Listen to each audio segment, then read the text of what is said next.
त्यानंतर मी वरिष्ठांना फोन करून त्याला ते पत्र स्वीकारलं, विषय तिथंच मिटला. पण त्या दरम्यान त्याला राग होता सेवा शक्तीचा, कारण की मग सदाभाऊ म्हणल्याप्रमाणे कवठे मंकाळ आगारातून 14 लाखाचा स्पेअर पार्ट चोरीचा त्याचा प्लॅन होता.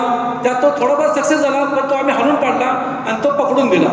त्याचा राग आपल्या पदाधिकाऱ्यावर ठेवून त्यांनी त्या महिलेची खोटी तक्रार घेऊन खोटा आवाज सादर करून त्या आमच्या पदाधिकाऱ्याला सस्पेंड ठेवले.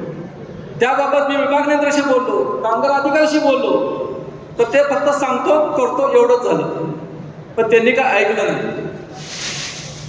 ते निलंबनावर कोणताही त्यांनी निर्णय घेतला नाही.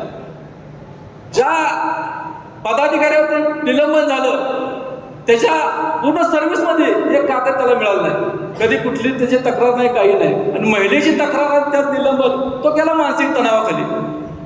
मानसिकतेत गेल्यानंतर तो घरात निघून गेला, कुठं जीव देतो म्हणून. घरातले टेन्शनमध्ये आले, मला फोन केला. दुसऱ्या दिवशी आम्ही तिथं पोचल्यानंतर त्या डेथ मॅनेजरला आम्ही विनंती केली, बाबा ते काय निलंबन मागं घ्या.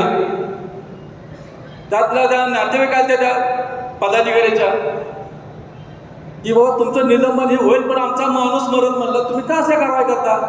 डेथ मॅनेजर म्हणतो तो मेला तर नाही ना, मेल्यावर बघू. ही मजबुरी आहे अधिकाऱ्याची. काय केलं पाहिजे साहेब सांगा. आम्ही अनेक संघर्ष, आमच्या नावाचा सेवा शक्ती संघर्ष, एवढं चांगलं सुंदर विश्लेषण केलं छगन भुजबळ साहेबांनी. आमच्या नावातच आहे संघर्ष. आज आम्ही लढायला तयार आहोत. आतापर्यंत 7 ते 8 आंदोलन केलं. ज्या दिवशी मी 35 दिवस उपोषणाला बसवतो त्यावेळेस माझं वजन 18 किलो कमी जातं, शुगर 40 वर आली.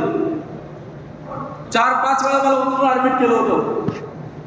तेव्हा कुठं नाही आज आहे. पण पडळकर साहेब म्हणणं असतं की बाबा खाऊन पिऊन आंदोलन करा, संघर्ष करा, मी तुमच्या पाठीशी. पण आता साहेबांनी वाईट दिली की इथून पुढे आपल्याला संघर्ष करावा लागणार नाही. तर मी काय तुमचा जास्त वेळ घेणार नाही.